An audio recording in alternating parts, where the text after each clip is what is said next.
우리 천주교 교우들이 요셉성인 닮아서 말을 안 해요.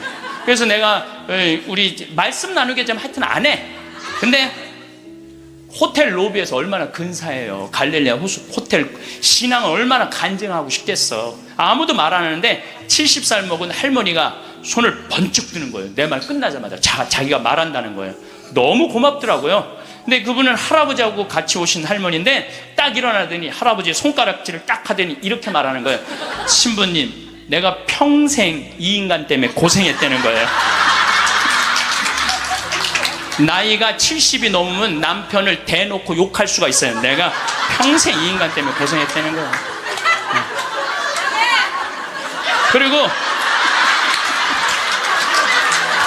그리고 자기가 자식 셋 키웠는데 70이 됐는데 자기한테 자식들이 고맙다고 말 한마디 안 하고 남편이 그 잘난 반지 목걸이 한번 사준 적이 없다는 거예요. 속에서 우라통이 터지더래요. 내가 그렇게 고생을 해서 자식들을 키우고 남편 뒷바라지를 했는데 나의 고생을 알아주는 사람이 하나도 없더래. 갈비 먹고 싶을 때 와서 갈비 사주는 놈 한 놈도 없다는 거예요.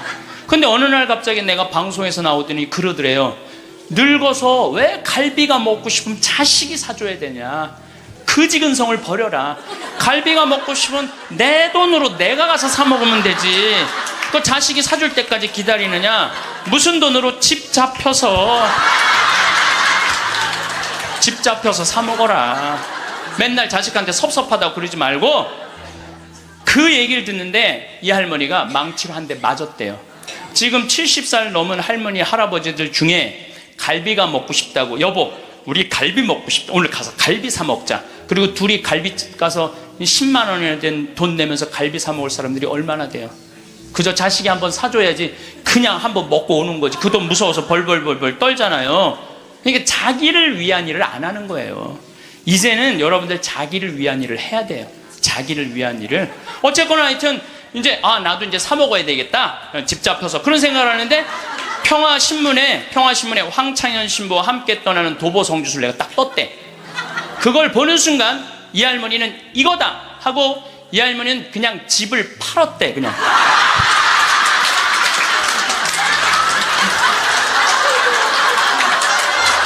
집을 팔았대요. 네. 집을 팔고 1억이 남은 걸 가지고 성주순례를 따라온 거예요. 여동생 부부하고. 근데 왔는데 자기 너무너무 행복하대. 근데 이 할아버지는 맨날 술만 먹던 할아버지인데 성주순례도 안 따라오려는 걸 억지로 끌고 온 거야. 근데 이 할아버지가 다리도 아프다 뭐도 그러는데 10일 동안 걸으면서 하느님을 만난 거야. 하느님을 완전히 만나서 성주순례 끝나고 난 다음에 3개월 후에 다시 뒤풀이를 했는데 이 할아버지가 할머니가 그러는 거예요. 저 양반이 미쳤나 보다고. 왜 그러냐면 그전에는 전화만 하면 술 어서 먹을까 이랬는데 요즘 전화만 하면 성당 나와라, 성당 나가야 된다. 세상에 이렇게 돌아보면 난 웃으면서 죽을 수 있을 것 같아요. 또 작년에는 내가 또 아침마당에도 출연했잖아. 아침마당.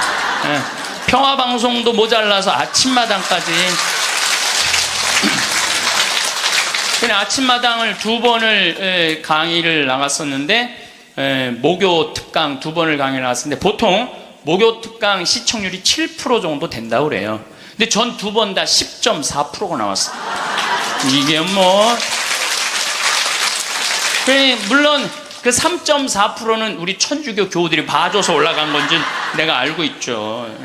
천주교 교우들이 봐줘서 올라간 거 알고 있는데 나는 그 목요 특강 하려고 그러면 새벽 4시에 집에서 나와야 돼요.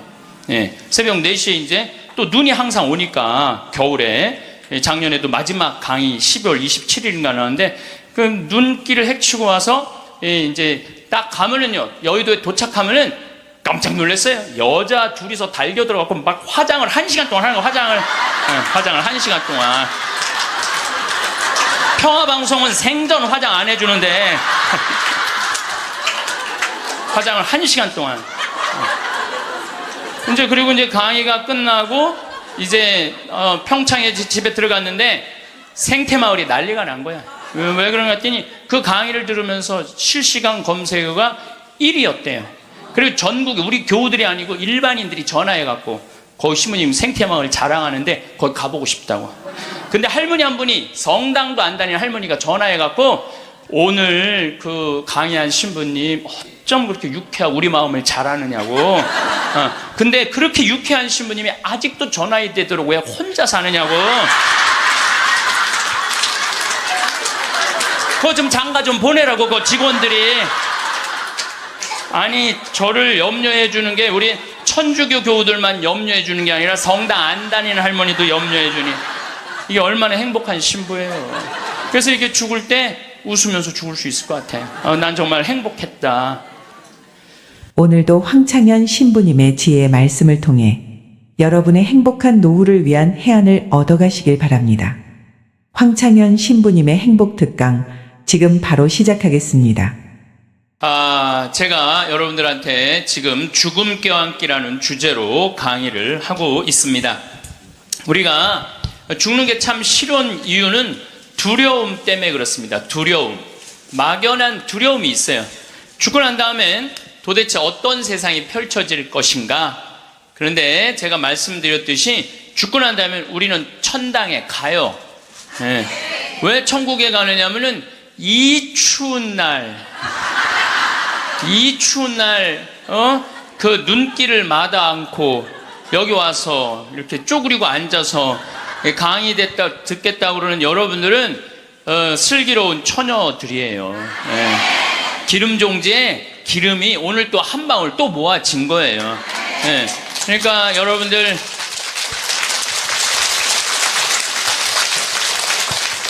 이제 죽는 거 싫어요? 좋아요? 좋아요. 좋아해야 돼.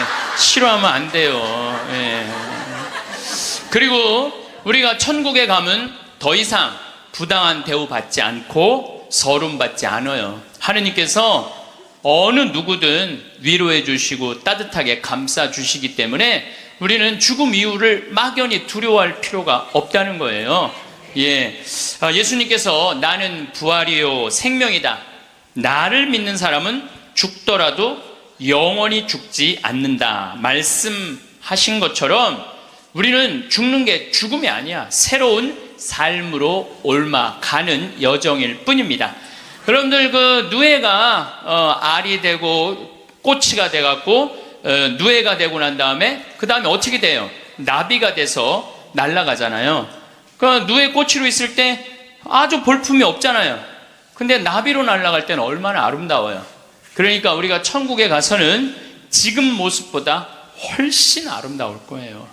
그랬더니 어떤 분이 딱 미국에서 강의를 하는데 맨 앞에서 강의를 열심히 듣던 분인데 굉장히 뚱뚱해요. 그런데 그분이 손을 들더니 신부님 나도 천국에 가면 날씬해지고 아름다워집니까? 그렇게 물어보더라고요.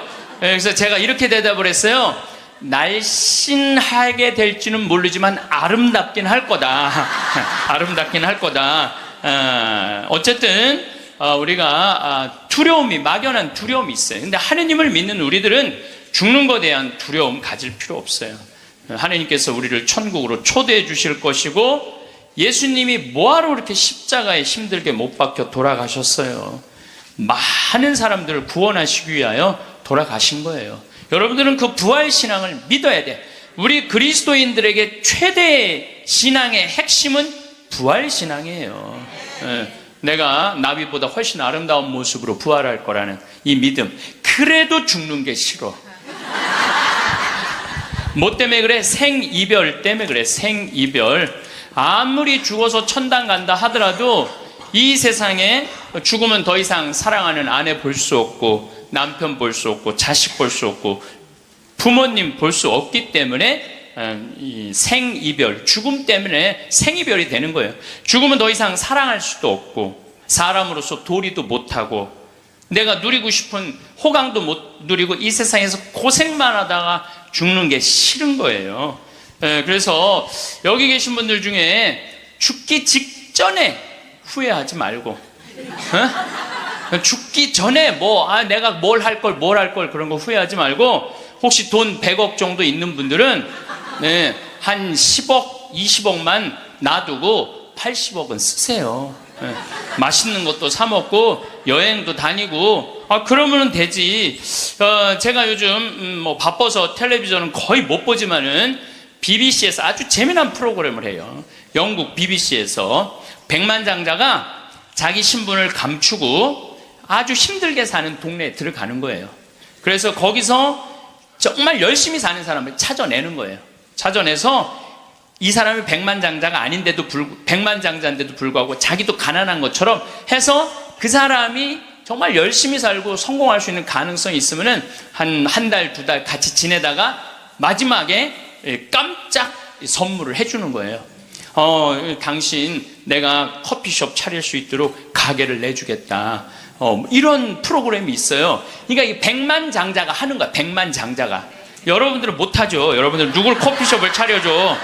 백만장자가 하는 건데, 제가 너무 감동적인 그 장면 하나는 그 무료 급식소를 봉사하는 사람이야.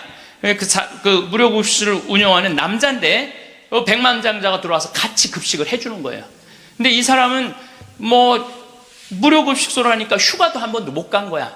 자기 있는 거 다 끌어다가 했는데 백만장자가 마지막에 난 당신한테 감동받았다. 내가 앞으로 당신 무료급식을 계속 할 수 있도록 돈을 대주겠다. 근데 더 기가 막힌 거는 가만히 보니까 봉투를 하나 더 줘요. 더 주면서 가만히 보니까 당신 무료급식소 하느냐고 휴가 한 번을 못 갔는데 이거는 당신 자신을 위한 휴가 비행 티켓이고 호텔 예약권이다. 자신을 위해서도 휴가를 한번 가라. 막 저 그걸 보는데 막 가슴이 막 먹먹하더라고요. 그러니까 돈 많은 사람이 좀 그렇게 살았으면 좋겠어. 돈 많은 사람이 그렇게 살았으면 좋은데 우리나라 부자들은 그런 멋이 없어요. 근데 영국 BBC에서 그걸 하니까 미국에서도 요즘은 해요. 그래서 이 백만장자들이 어려운 사람들을 가서 계속 깜짝깜짝 그러니까 사회가 건강해지는 거예요. 우리가 죽을 때 돈 가지고 가는 거 아닙니다. 죽을 때 가지고 가는 거 땅, 재산 이게 아니에요. 공술의 공수거예요. 빈손으로 왔다 빈손으로 가는 거예요. 가지도 못하고 쥐고 그냥 이거 주려고 인간성도 버리고 나쁜 짓이란 나쁜 짓 다 골라하면서 죽는 사람들 보면 참 제가 보기에는 참 가슴이 아파. 유병원 씨 그렇게 돈을 많이 모아놨다가 결국 죽을 때 돈 갖고 갔어요? 한 푼도 못 갖고 갔어요. 어떻게 했어? 다 놔두고 갔어요. 마지막에 뭐 순천 쪽에서 도망 다닐 때 현찰이 8억 6천 우리나라 돈 8억 6천 있고 달러가 16만 달러 1억 6천이 있었대요. 근데 그거 손도 못 댔어요. 마지막에 그 집에서 도망 나갈 때 이 가방에 마지막에 있었던 건 수쿠알렘 몇 알 딱 갖고 떠난 거야. 수쿠알렘 몇 알. 여러분들 죽을 때 돈 갖고 떠나는 게 아니에요.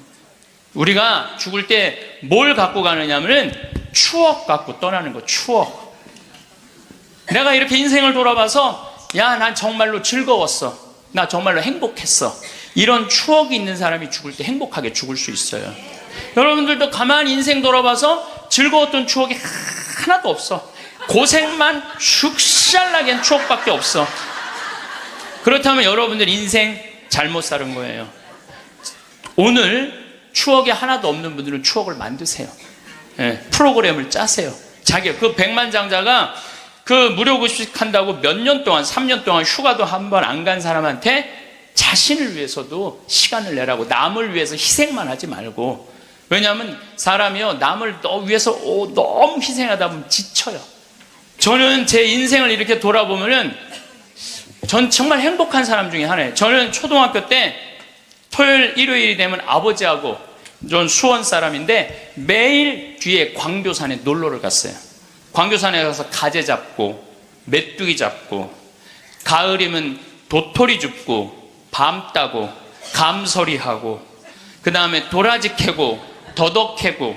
그러니까 초등학교 때 며칠 전에 성복동 성당이라는 곳에 강의를 갔는데 광교산 밑에 있더라고. 다 생각이 나요. 상강교, 하강교, 뭐 미군 레이더 기지, 뭐 주한말 농장, 뭐 쫙 지금도 40년 전 일인데 머릿속에 아직도 그 즐거웠던 추억이 그대로 남아있어요. 나 초등학교 때 공부했던 기억은 거의 없어요. 매일 놀러 다녔던 기억. 그 생각하면 참 행복해요. 그리고 광교산만 가면은 내가 여기서 초등학교 때 여기서 즐겁게 놀았지. 중고등학교 때 또 성당 참, 학교는 일요일은 안 갔는데 성당은 월요일부터 일요일까지 갔어요. 월요일부터 일요일까지. 그 여름에 캠프 간다고 우리 때는 4박 5일 갔어요. 그때는 또 어디 놀러를 갈 때가 있어요. 성당에서 가는 캠프가 최고의 행사였죠. 그럼 뭐 조 모임 하면은 뭐 너는 쌀 갖고 와라, 넌 냄비 갖고 와라, 넌 텐트 갖고 와라, 남자 5 여자 5 같은 조로, 이건 뭐 살림살이 떠나는 거하고 똑같은 거예요. 살림살이 떠나는 거하고. 얼마나 그 중고등학교 때 성당에서 떠나는 캠프가 얼마나 좋았는지 몰라요. 예. 그리고 뭐 내가 이 가을에는 예술제 한다고 연극하고 노래하고, 이제 성탄 때만 되면 예수님 성탄 전야제 한다고 모여갖고 정말 지금 생각해보면 그때 그 사춘기에 느낄 수 있는 모든 행복을 다 느꼈던 것 같아요. 그리고 우리 때는 또 남녀공학이 분명했을 때인데 성당만 가면 그 이쁜 아가씨들이 그냥 얼마나, 우리 성당에 특별히 이쁜 여자애들이 많이 왔던 것 같아요. 그리고 그 성당 그때 학생의 프로그램이요 너무너무 좋았어요. 지금 애들이 학원에 다니지만 우리 때는 뭐 학원 그런 게 어디 있어요. 성당 가는 게 유일한, 탁구 치고 성당에서 참 좋았던 것 같아요. 그래서 그때 우리 그 학생의 아이들이 신부가 10명이 됐어요. 신부가 10명이 됐어요. 그래갖고 지금 우리 교구에 뭐 사무처장, 관리국장, 사무국장, 다 사목국장, 우리 성당 출신 신부들이 다 하고 있어요. 다 하고 있어요. 그렇게 그때 그 신앙의 그 교육이 풍요로웠던 거죠. 예. 그리고 수녀님들도 많이 나오고, 그 유명한 수녀님들 중에 하나는 또 누구냐 하면은 김혜윤 베아트릭스 수녀라고, 성서 가르치는 수녀님 있잖아요. 뭐 같은 성당을 다녔지만 그 수녀님하고 우리는 질이 달랐어요. 그 수녀님은 공부를 너무너무 잘해갖고 전교 1등을 놓친 적이 우리는 저 밑에서 그냥 그 수녀님 나보다 1살 어리거든요. 그땐 참 예뻤는데 로마 유학 갔다 오더니 팍 늙어갖고, 근데 지금도 이쁘다고 사람들은 그러긴 그러는데 그땐 참 예뻤어요, 수녀님이.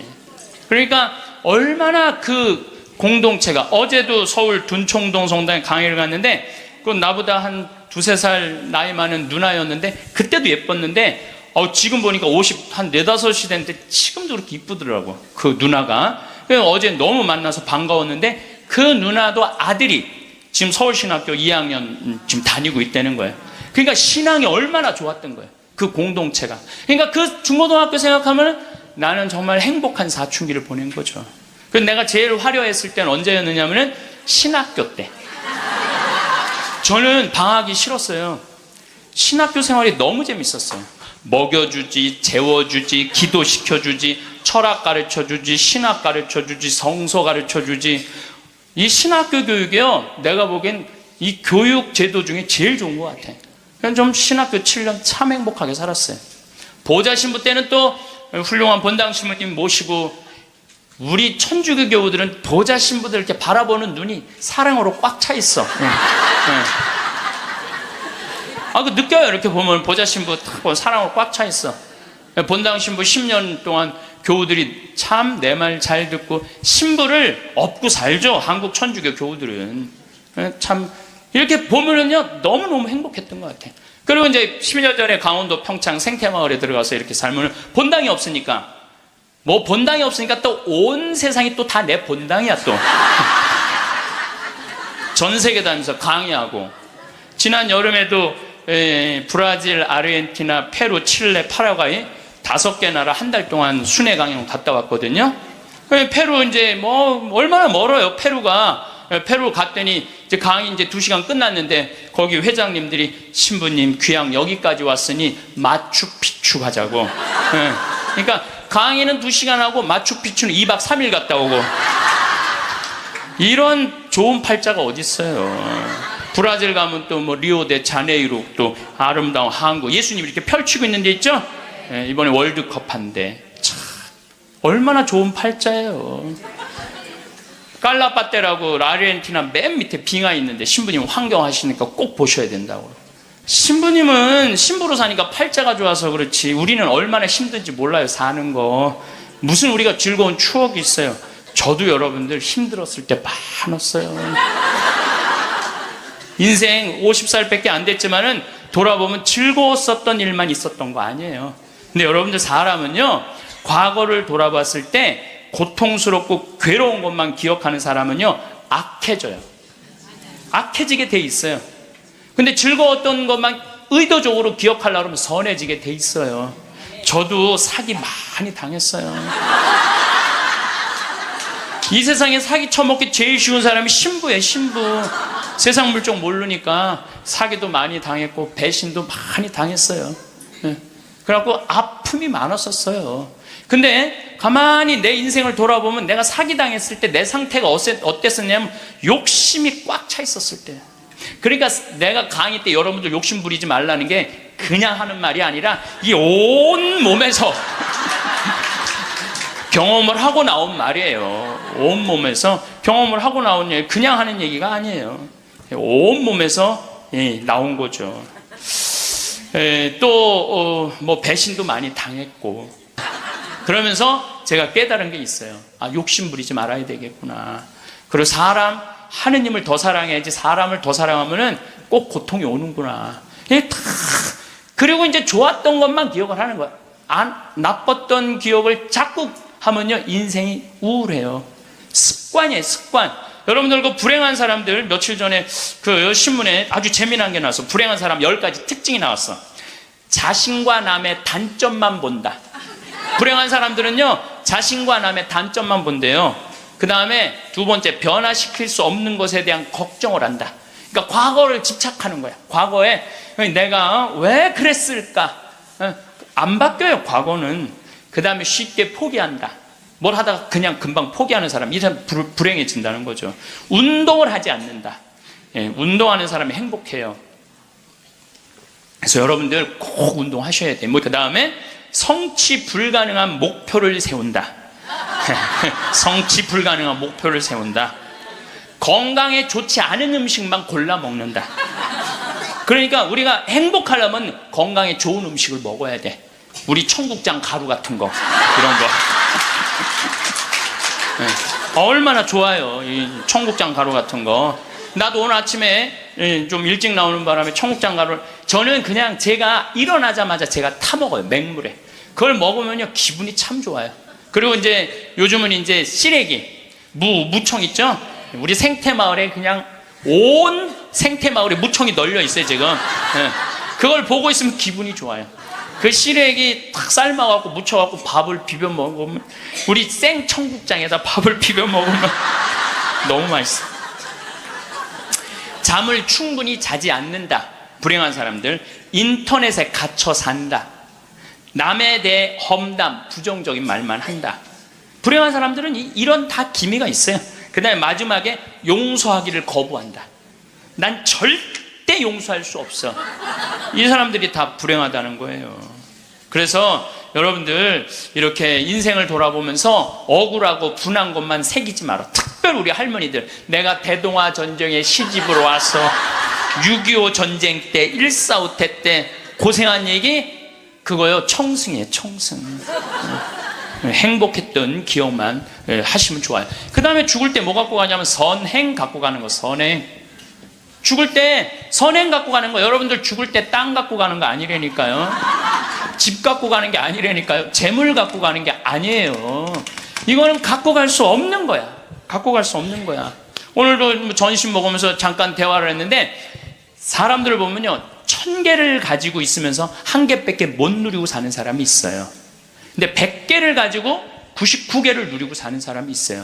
그럼 여러분들 1000개 가진 사람은 이게 뭐 1000개 가지나 많아요. 이 사람이 죽을 때 그랬는데, 돈이 너무 많은 사람은 그걸 못 쓰고 죽어서 못 죽는데요. 돈이 너무 많은 사람들은. 그러니까 쓸 수 있을 때 열심히 쓰라는 거예요. 두 번째로는 선행이야. 마태복음 25장에 예수님이 이런 얘기를 합니다. 오른쪽에는 양, 왼쪽에는 염소를 갈라놓고 이런 얘기를 해요. 내 오른쪽에 있는 사람들한테 내 아버지의 복을 받은 이들아 와서 세상 창조 때부터 너희를 위하여 준비한 나라를 차지하여라. 너희는 내가 굶주렸을 때 먹을 것을 주었고 내가 목말랐을 때 마실 것을 주었으며 감옥에 갇혔을 때 찾아주었다.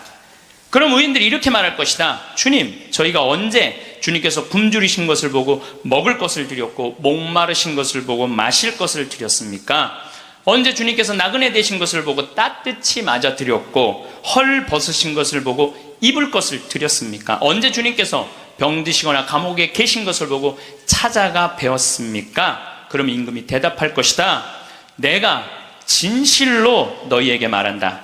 너희가 내 형제들인 이 가장 작은 사람. 여러분들, 그래서 저는 이 단어를 참 요즘 많이 묵상을 해요. 내가 만나는 사람들 중에 작은 이들 가운데 한 사람에게 해준 것이 곧 나에게 해준 것이다. 얼마 전에 우리 아파트 경비병이 분신자살해서 세상을 떠났잖아요. 가장 작은 이한테 해준 게 누구한테 해준 거야? 예수님. 이 지금 대한민국 사람들이 이 말씀을 새겨야 돼요. 돈 좀 벌었다고 작은 이들을 무시하는 이런 사회, 이 왼편 염소 쪽으로 가는 거예요. 여러분들 오른편 양쪽으로 가려면 어떻게 해야 돼? 작은 이들 중에 목마르고 헐벗고 배고프고 감옥에 갇히고 나그네 된 사람한테 따뜻하게 대해야 되는 거예요. 록펠러라고 있어요. 미국 부자. 이 사람 죽었는데 얼마나 부자냐면 1850년도에 태어난 사람인데 55살에 전 세계의 90%를 줘요. 세계에서 최고로 부자였어요. 55살에 이 사람이 불치병을 딱 판정을 받아요. 1년밖에 못 산다고. 1년밖에 못 사니 전 세계 최고의 부자인데 55세 1년밖에 못 사니 얼마나 기가 막혀요. 병원에서 탁 나오는데 이렇게 보니까 병원 정가운데 뭐라고 써 있느냐면은 받는 자보다 주는 자가 행복하다. 그거를 봐요. 그거를 보고 막 가슴에 전율을 느껴요. 어떤 전율을 느끼냐면 자기는 돈이 그렇게 많은데도 준 적이 없는 거야. 막 회사 병합하고 뺏고 막 이랬거든요. 아주 냉혈한이었어요. 예. 완전히. 그래갖고 가만히 나는 그 많은 돈 중에 준 적이 없네. 준 적이 없네. 여러분들 마음, 가끔 이렇게 말하는 분들이 있어. 누가 나 좀 돈 좀 안 주나? 이 사람 불행한 거예요. 이 사람 무조건 불행한 거예요. 내가 누구 돈 좀 줘야지 이 사람이 행복한 거예요. 항상 얻어먹을 자세가 돼 있는 사람은 불행한 거예요. 주려고 그래야 돼. 주려고. 그래서 저는 본당 신부하면서도 교우들하고 밥을 먹어도 정말 내가 냈지 교우들이 돈 못 내게 했어요. 왜냐하면 가만히 보면 교우들 먹고 살기 바쁜데 자식도 공부시키고 월세 세금 내기 바빠 죽겠는데 신부한테까지 돈을 뺏기면서 밥을 사주는 거예요. 이게 그래서 나는 내가 다 정말 많이 냈어요. 그 처음에 신부님한테 밥 얻어 먹은 적이 평생에 처음이라는 교우들을 참 많이 봤어요. 신부님 무슨 돈이? 나 돈 많아. 나는 강사료도 많고 인세가 또 많이 들어오잖아요. 나는 인세도 많이 들어오고 그래서 난 많으니까 걱정하지 마라. 그래갖고 난 다 사줬어요. 그래도 난 내 주머니에 한 번도 돈이 떨어져 본 적이 없어요. 이게 언제 들어오냐면 내 영명 축일 때 다 들어온다니까요. 내 영명 축일 때. 그리고 예수님이 뭐라고 그러냐면 5,000명 빵 먹일 때 너희들이 줘라. 그러니까 제자들이 이 많은 사람들 어떻게 우리가 주냐 그러니까 예수님이 이런 말을 해요. 너희가 거저 받았으니 거저 주어라. 참 이 말이 전 좋아요. 우리가 나누지 못하기 때문에 인생이 괴로운 거죠. 그래갖고 록펠러가 나는 이렇게 많이 줄 수 있는데 내가 하나도 못 주고 죽는구나. 근데 마침 그 병원에서 호텔 로비에서 딸아이 입원비가 없어갖고 막 병원 사람들한테 제발 내 딸 좀 입원 시켜달라고 막 울며 불며 매달리는 엄마를 봐요. 록펠러가 그걸 보고 비서를 시켜서 병원비를 대주라고. 병원비를 대줬는데 그 소녀가 기적같이 나요. 록펠러가 너무너무 행복한 거야. 야, 나도 이렇게 나누니까 이렇게 좋으네? 내가 남은 1년 동안 나눠야 되겠다. 그래서 막 시카고 대학도 세우고 병원 한 2,000개 세우고 도서관도 세우고 고아원도 세우고 그 남은 시간 동안 돈이 많으니까 엄청나게 나누기 시작을 했어요. 근데 그렇게 나누다 보니까 록펠러가 이 55세 죽는 데는 록펠러가 98까지 나누다 죽었어요. 98까지 나누다 죽었어요. 그러면서 죽으면서 록펠러가 이런 얘기를 해요. 어떤 얘기를 하느냐면 내가 쥐려고 그랬던 55년은 쫓기고 살았다는 거야, 인생을. 사람이 가지려고 그럴 때는요, 인생을 쫓기게 돼 있어요. 근데 내가 나누기 시작하면서부터는 내 삶은 기쁨으로 가득 찼다고 그래요. 기쁨으로 가득. 그래서 여러분들, 신부님, 저는 주머니에 돈 한 푼도, 돈이, 부처님이 그랬잖아요. 나눠라. 그러니까 저는 부처님 아무것도 가진 게 없습니다. 부처님이 뭐라고 그래요? 왜 네가 가진 게 없냐? 네가 사람들하고 대화할 때 따뜻하게 웃어주는 것도 나누는 거다. 누가 사람이 얘기를 할 때 네가 자세를 낮추고 경청하는 것도 그것도 나누는 거다. 공손한 것도 나누는 거다. 여러분도 꼭 돈으로 나눠야 돼? 아니에요. 마음으로도 얼마든지 우리가 나눌 수가 있는 거예요. 저는 지난 월요일 날 너무너무 놀란 사건이 있었어요. 이게 참 신기해요. 성남에 사는 할머니, 할머니도 나이가 85, 할아버지는 90인데 나한테 40억을 들고 왔어요.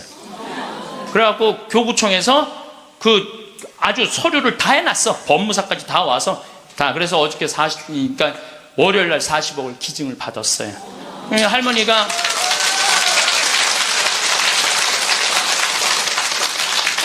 그러니까 되는 놈은 되는 거야.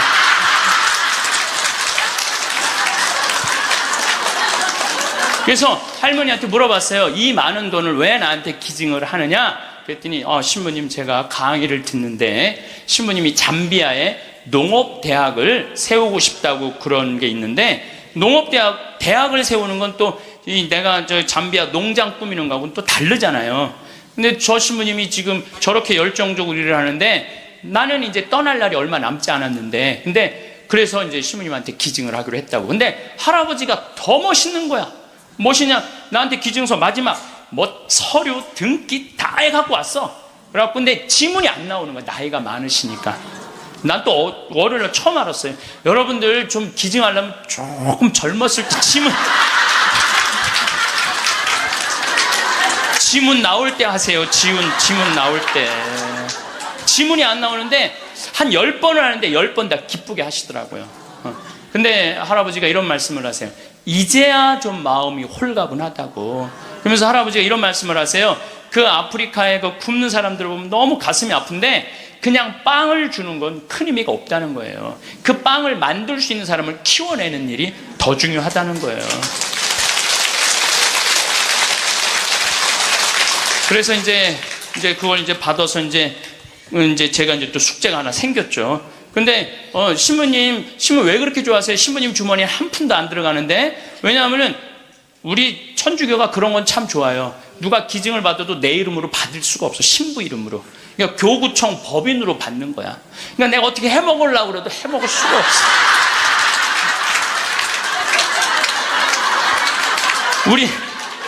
우리 주교님 도장을 훔쳐야지 해먹을 수 있는.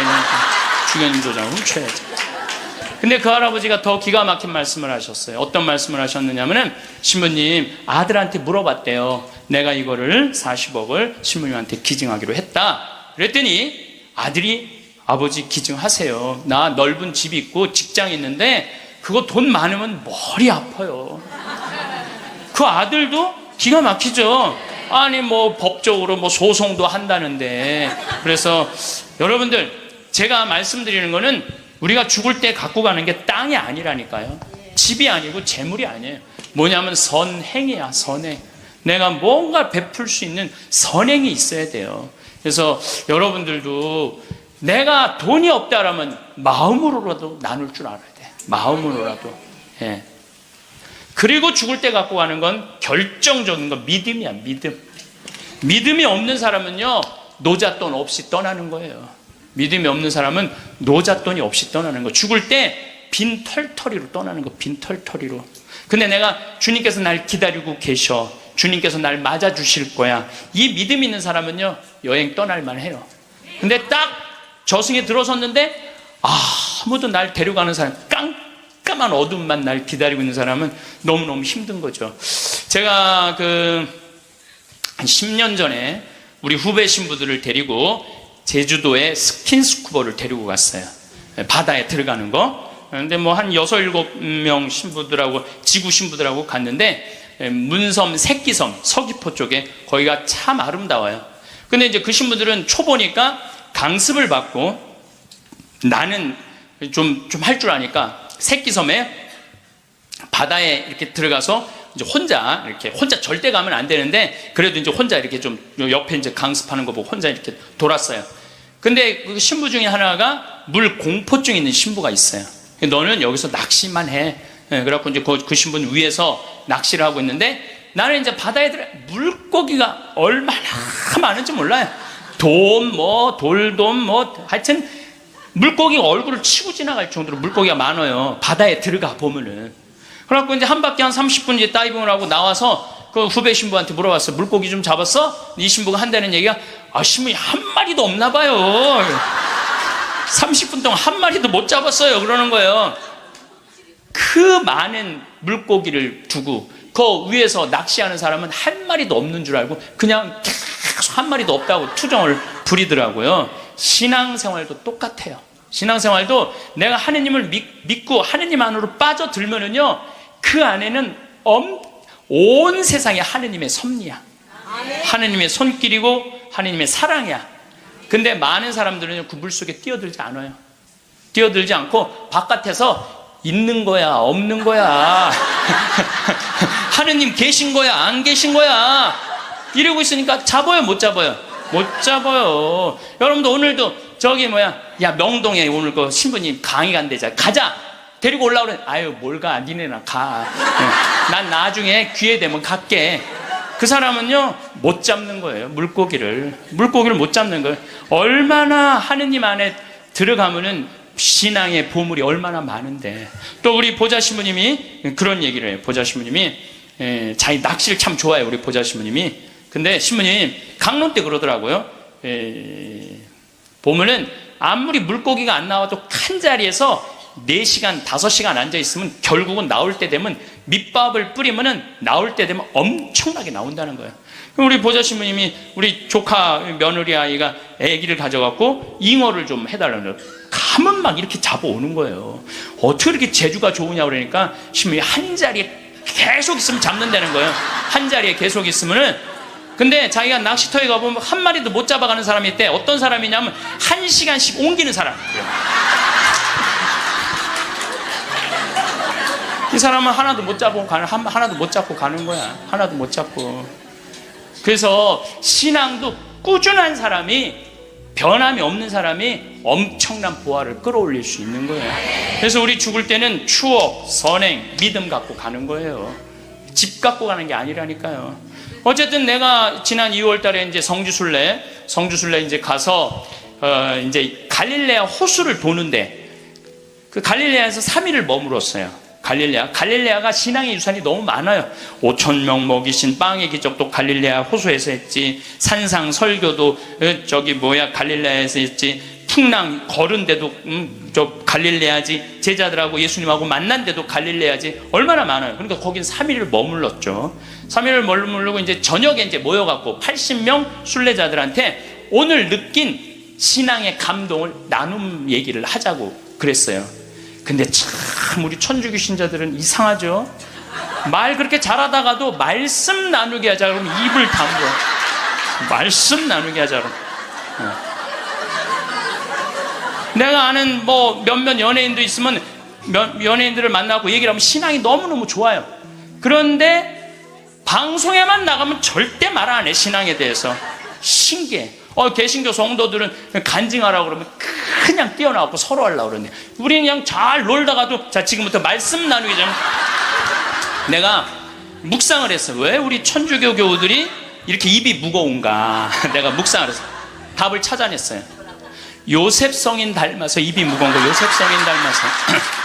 요셉 성인이 참 입이 무거워요. 보면은 아니 장가를 가려고 딱 했는데 마리아가 애를 배 갖고 온 거야. 기가 막히잖아요. 그럼 나는 손도 잡은 적이 없는데.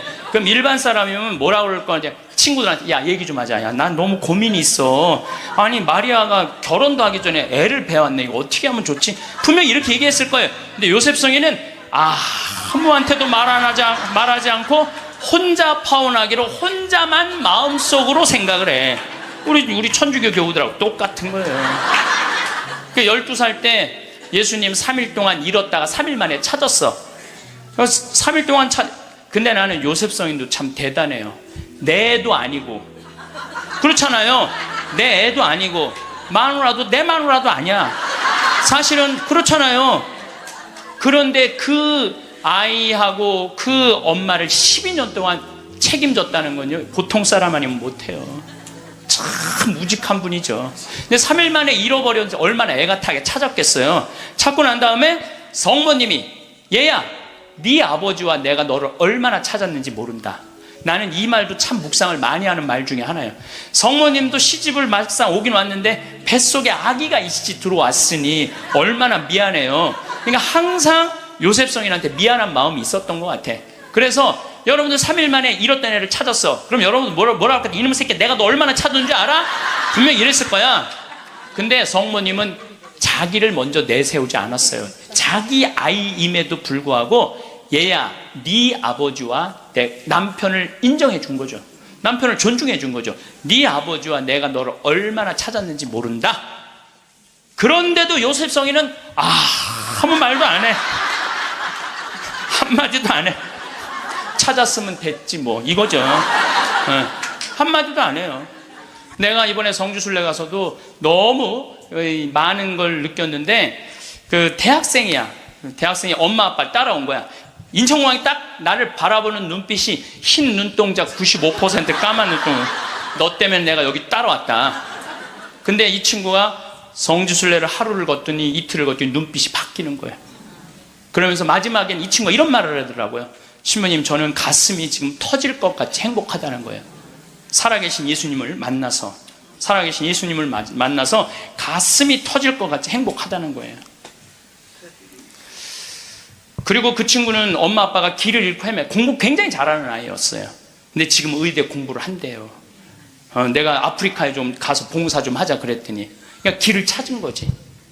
그러니까 여러분들 제발 좀 죽기 전에 가지 말고 언제 가? 지금 가세요. 지금 가세요.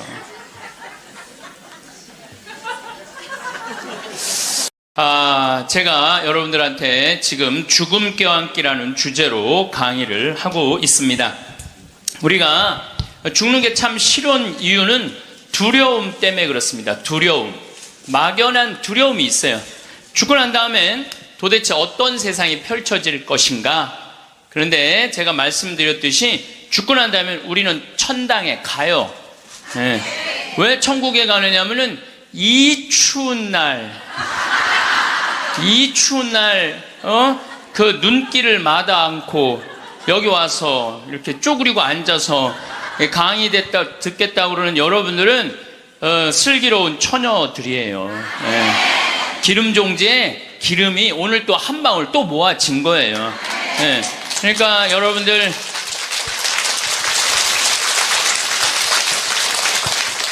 이제 죽는 거 싫어요? 좋아요? 좋아요. 좋아해야 돼. 싫어하면 안 돼요. 예. 그리고 우리가 천국에 가면 더 이상 부당한 대우 받지 않고 서름 받지 않아요. 하느님께서 어느 누구든 위로해 주시고 따뜻하게 감싸 주시기 때문에 우리는 죽음 이후를 막연히 두려워할 필요가 없다는 거예요. 예. 예수님께서 나는 부활이요 생명이다. 나를 믿는 사람은 죽더라도 영원히 죽지 않는다 말씀하신 것처럼 우리는 죽는 게 죽음이 아니야. 새로운 삶으로 옮아가는 여정일 뿐입니다. 여러분들 그 누에가 알이 되고 꼬치가 돼갖고 누에가 되고 난 다음에 그 다음에 어떻게 돼요? 나비가 돼서 날아가잖아요. 그 누에 꼬치로 있을 때 아주 볼품이 없잖아요. 근데 나비로 날아갈 때는 얼마나 아름다워요. 그러니까 우리가 천국에 가서는 지금 모습보다 훨씬 아름다울 거예요. 그랬더니 어떤 분이 딱 미국에서 강의를 하는데 맨 앞에서 강의를 열심히 듣던 분인데 굉장히 뚱뚱해요. 그런데 그분이 손을 들더니 신부님 나도 천국에 가면 날씬해지고 아름다워집니까? 그렇게 물어보더라고요. 그래서 제가 이렇게 대답을 했어요. 날씬하게 될지는 모르지만 아름답긴 할 거다. 어쨌든 우리가 두려움이, 막연한 두려움이 있어요. 근데 하느님을 믿는 우리들은 죽는 것에 대한 두려움 가질 필요 없어요. 하느님께서 우리를 천국으로 초대해 주실 것이고, 예수님이 뭐하러 그렇게 십자가에 힘들게 못 박혀 돌아가셨어요? 많은 사람들을 구원하시기 위하여 돌아가신 거예요. 여러분들은 그 부활신앙을 믿어야 돼. 우리 그리스도인들에게 최대의 신앙의 핵심은 부활신앙이에요. 내가 나비보다 훨씬 아름다운 모습으로 부활할 거라는 이 믿음. 그래도 죽는 게 싫어. 뭐 때문에 그래? 생이별 때문에 그래. 생이별. 아무리 죽어서 천당 간다 하더라도 이 세상에 죽으면 더 이상 사랑하는 아내 볼 수 없고, 남편 볼 수 없고, 자식 볼 수 없고, 부모님 볼 수 없기 때문에 이 생이별, 죽음 때문에 생이별이 되는 거예요. 죽으면 더 이상 사랑할 수도 없고, 사람으로서 도리도 못하고, 내가 누리고 싶은 호강도 못 누리고, 이 세상에서 고생만 하다가 죽는 게 싫은 거예요. 그래서 여기 계신 분들 중에 죽기 직전에 후회하지 말고, 죽기 전에 내가 뭘 할 걸 그런 거 후회하지 말고, 혹시 돈 100억 정도 있는 분들은 한 10억, 20억만 놔두고 80억은 쓰세요. 맛있는 것도 사 먹고 여행도 다니고, 그러면 되지. 제가 요즘 바빠서 텔레비전은 거의 못 보지만은 BBC에서 아주 재미난 프로그램을 해요. 영국 BBC에서 백만장자가 자기 신분을 감추고 아주 힘들게 사는 동네에 들어가는 거예요. 그래서 거기서 정말 열심히 사는 사람을 찾아내는 거예요. 찾아내서 이 사람이 백만장자인데도 불구하고 자기도 가난한 것처럼 해서 그 사람이 정말 열심히 살고 성공할 수 있는 가능성이 있으면은 한 달, 2달 같이 지내다가 마지막에 깜짝 선물을 해주는 거예요. 당신 내가 커피숍 차릴 수 있도록 가게를 내주겠다. 이런 프로그램이 있어요. 그러니까 이 백만장자가 하는 거야. 백만장자가. 여러분들은 못하죠. 여러분들 누굴 커피숍을 차려줘. 백만장자가 하는 건데, 제가 너무 감동적인 그 장면 하나는, 그 무료 급식소를 봉사하는 사람이야. 그 무료 급식소를 운영하는 남자인데, 백만장자가 들어와서 같이 급식을 해주는 거예요. 근데 이 사람은 무료 급식소를 하니까 휴가도 한 번도 못 간 거야. 자기 있는 거 다 끌어다가 했는데, 백만장자가 마지막에 난 당신한테 감동받았다. 내가 앞으로 당신 무료 급식을 계속 할 수 있도록 돈을 대주겠다. 근데 더 기가 막힌 거는, 가만히 보니까 봉투를 하나 더 줘요. 더 주면서 가만히 보니까 당신 무료 급식소 하느냐고 휴가 한 번을 못 갔는데, 이거는 당신 자신을 위한 휴가 비행 티켓이고 호텔 예약권이다. 자신을 위해서도 휴가를 한 번 가라. 저 그걸 보는데 가슴이 먹먹하더라고요. 그러니까 돈 많은 사람이 좀 그렇게 살았으면 좋겠어. 돈 많은 사람이 그렇게 살았으면 좋은데, 우리나라 부자들은 그런 멋이 없어요. 근데 영국 BBC에서 그걸 하니까 미국에서도 요즘은 해요. 그래서 이 백만장자들이 어려운 사람들을 가서 계속 깜짝깜짝 그러니까 사회가 건강해지는 거예요. 우리가 죽을 때 돈 가지고 가는 거 아닙니다. 죽을 때 가지고 가는 거 땅, 재산, 이게 아니에요. 공술의 공수거예요. 빈손으로 왔다, 빈손으로 가는 거예요. 가지도 못하고 쥐고 그냥 이거 쥐려고 인간성도 버리고 나쁜 짓이란 나쁜 짓 다 골라하면서 죽는 사람들 보면 참, 제가 보기에는 참 가슴이 아파. 유병원 씨 그렇게 돈을 많이 모아놨다가 결국 죽을 때 돈 갖고 갔어요? 한 푼도 못 갖고 갔어요. 어떻게 했어? 다 놔두고 갔어요. 마지막에 순천 쪽에서 도망 다닐 때 현찰이 8억 6천, 우리나라 돈 8억 6천 있고 달러가 16만 달러, 1억 6천이 있었대요. 근데 그거 손도 못 댔어요. 마지막에 그 집에서 도망 나갈 때 이 가방에 마지막에 있었던 건 수쿠알렘 몇 알 딱 갖고 떠난 거야. 수쿠알렘 몇 알. 여러분들 죽을 때 돈 갖고 떠나는 게 아니에요. 우리가 죽을 때 뭘 갖고 가느냐면은 추억 갖고 떠나는 거. 추억. 내가 이렇게 인생을 돌아봐서 난 정말로 즐거웠어. 나 정말로 행복했어. 이런 추억이 있는 사람이 죽을 때 행복하게 죽을 수 있어요. 여러분들도 가만히 인생 돌아봐서 즐거웠던 추억이 하나도 없어. 고생만 슉샬나게 추억밖에 없어. 그렇다면 여러분들 인생 잘못 사는 거예요. 오늘 추억이 하나도 없는 분들은 추억을 만드세요. 예, 프로그램을 짜세요. 자기 그 백만장자가 그 무료급식 한다고 몇 년 동안 3년 동안 휴가도 한 번 안 간 사람한테 자신을 위해서도 시간을 내라고, 남을 위해서 희생만 하지 말고. 왜냐하면 사람이요, 남을 위해서 너무 희생하다 보면 지쳐요. 저는 제 인생을 이렇게 돌아보면은 전 정말 행복한 사람 중에 하나예요. 저는 초등학교 때 토요일 일요일이 되면 아버지하고, 전 수원 사람인데 매일 뒤에 광교산에 놀러를 갔어요.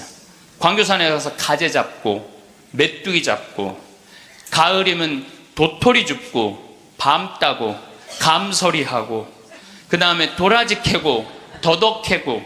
그러니까 초등학교 때 며칠 전에 성복동 성당이라는 곳에 강의를 갔는데 광교산 밑에 있더라고.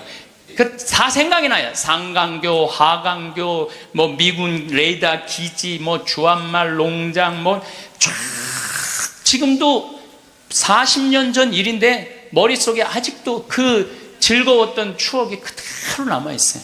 나 초등학교 때 공부했던 기억은 거의 없어요. 매일 놀러 다녔던 기억. 그 생각하면 참 행복해요. 그리고 광교산만 가면은, 아, 내가 여기서 초등학교 때 여기서 즐겁게 놀았지. 중고등학교 때 또 성당 참, 학교는 일요일은 안 갔는데 성당은 월요일부터 일요일까지 갔어. 월요일부터 일요일까지.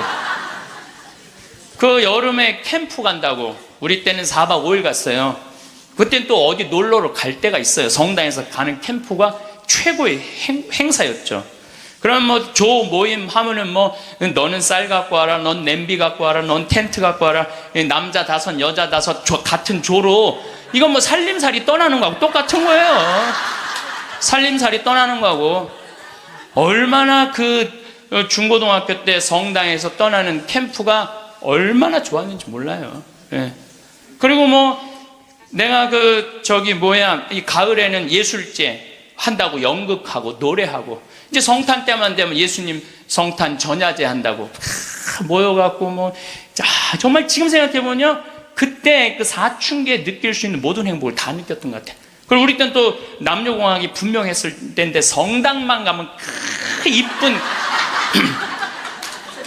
이쁜 아가씨들이 그냥 얼마나, 우리 성당에 특별히 이쁜 여자애들이 많이 왔던 것 같아요. 그리고 그 성당 그때 학생의 프로그램이요 너무너무 좋았어요. 지금 애들이 학원에 다니지만 우리 때는 뭐 학원 그런 게 어디 있어요. 성당 가는 게 유일한, 탁구 치고 성당에서 참 좋았던 것 같아요. 그래서 그때 우리 그 학생의 아이들이 신부가 10명이 됐어요. 신부가 10명이 됐어요. 그래갖고 지금 우리 교구에 뭐 사무처장, 관리국장, 사무국장, 다 사목국장, 우리 성당 출신 신부들이 다 하고 있어요. 다 하고 있어요. 그렇게 그때 그 신앙의 그 교육이 풍요로웠던 거죠. 예. 그리고 수녀님들도 많이 나오고, 그 유명한 수녀님들 중에 하나는 또 누구냐 하면은 김혜윤 베아트릭스 수녀라고, 성서 가르치는 수녀님 있잖아요. 뭐 같은 성당을 다녔지만 그 수녀님하고 우리는 질이 달랐어요. 그 수녀님은 공부를 너무너무 잘해갖고 전교 1등을 놓친 적이 우리는 저 밑에서 그냥 그 수녀님 나보다 1살 어리거든요. 그땐 참 예뻤는데 로마 유학 갔다 오더니 팍 늙어갖고, 근데 지금도 이쁘다고 사람들은 그러긴 그러는데 그땐 참 예뻤어요, 수녀님이. 그러니까 얼마나 그 공동체가, 어제도 서울 둔총동 성당에 강의를 갔는데 그 나보다 한 2-3살 나이 많은 누나였는데 그때도 예뻤는데 지금 보니까 50, 한 4-5이 됐는데 지금도 그렇게 이쁘더라고, 그 누나가. 그래서 어제 너무 만나서 반가웠는데 그 누나도 아들이 지금 서울신학교 2학년 지금 다니고 있다는 거예요. 그러니까 신앙이 얼마나 좋았던 거예요, 그 공동체가. 그러니까 그 중고등학교 생각하면 나는 정말 행복한 사춘기를 보낸 거죠. 그래서 내가 제일 화려했을 때는 언제였느냐면은 신학교 때. 저는 방학이 싫었어요. 신학교 생활이 너무 재밌었어요.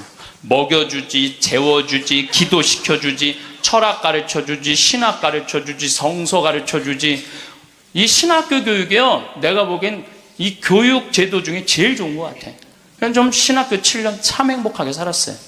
보좌 신부 때는 또 훌륭한 본당 신부님 모시고, 우리 천주교 교우들은 보좌 신부들 이렇게 바라보는 눈이 사랑으로 꽉 차 있어. 그 느껴요. 이렇게 보면 보좌 신부 딱 보면 사랑으로 꽉 차 있어. 본당 신부 10년 동안 교우들이 참 내 말 잘 듣고, 신부를 업고 살죠. 한국 천주교 교우들은. 참 이렇게 보면은요, 너무너무 행복했던 것 같아. 그리고 이제 10년 전에 강원도 평창 생태마을에 들어가서 이렇게 살면 본당이 없으니까, 뭐 본당이 없으니까 또 온 세상이 또 다 내 본당이야 또.